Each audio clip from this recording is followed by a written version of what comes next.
Nagtagalog siya sa ako. Sabi niya, alam mo, na-scam kami dahil sa iyo. Hindi totoo ito. Akala ko kasi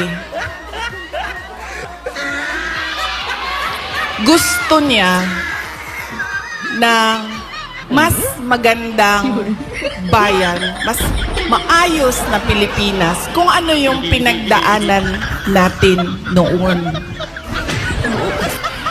Kasi ang plataforma namin nung tumakbo kami, unity at continuity.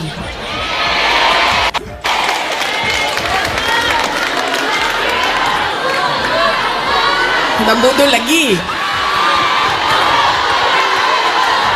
Sa darating na halalan, pag-isipan na natin ang ating iboboto. Sabi ko nga sa inyo, nadala na ako, na-scam na ako, nabudol na ako. Tingnan natin kung ano yung promises na ginawa niya o sinabi niya noon.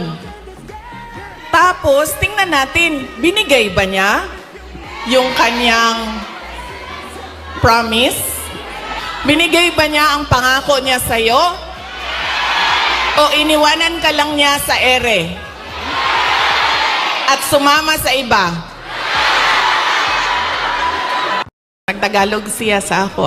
Sabi niya,